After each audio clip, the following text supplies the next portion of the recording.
Pero magdadami po natin. Kaya wala po siya magiging sayang. So yan po, unahan po sa rin. So ngayon ma'am, magbutas-butas lang po.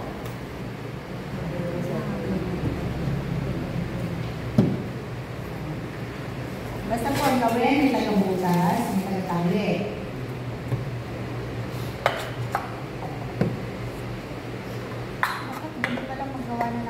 Pinaka-the best kung magawa po ay sa hapon. Kasi po, pag ginawa po natin ito, hindi po natin siya pwedeng bakbakin. Kapag binakbak po na yan, mag-deform siya either na bumiin, either na mapandak, gano'n po. Kaya po kayo po, sa hapon po kayo gumawa para pinabukasan po natin siya tatanggalin. Mamaya po ituturo ko rin po sa inyo yung pagpapackaging. Tapos yung pagbabaklas po.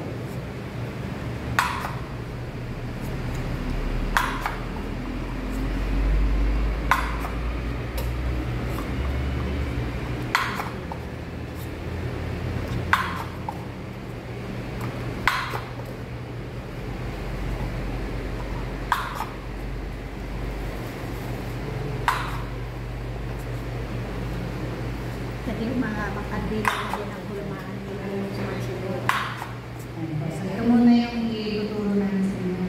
Yung mga aluminum.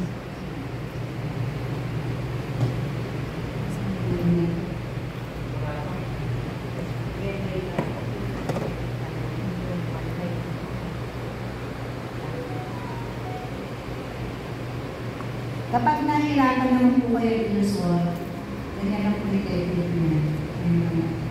Huwag niyo po kukunin yung ano nga, yung pinakalayon niya. Ang kunin po, lahat po. Pag naiwan po kasi na yun nun, yun lang po dahil po yung maano yun.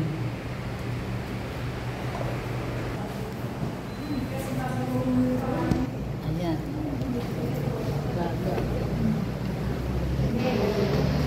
Sa bukas na, yun po bukas po yung kasi po pag dahil kayo po pinakalan ng bukas na, pamili po siya.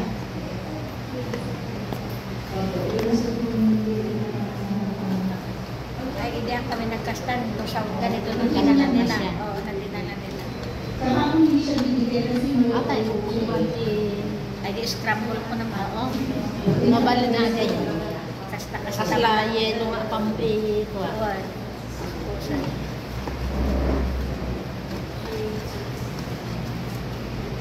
Tumatangkay ng one set. Bumabay ka ng hatang.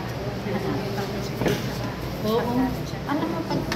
Yung isang ganito pa namin na ito 5 kilo yan eh. Maraming kandila sa... Ay, labahan. Hindi, gusto ko may pulmaan ako yung maganda. Design. Doon mo i-display mo sa bahay. Yung nasa bahay nga yung binigay ng sa testa, yung pwede na ganda ng baso niya.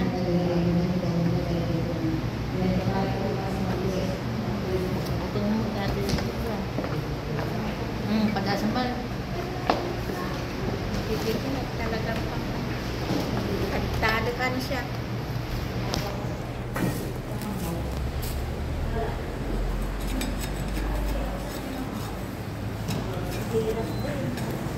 Mahirap na nakwamot.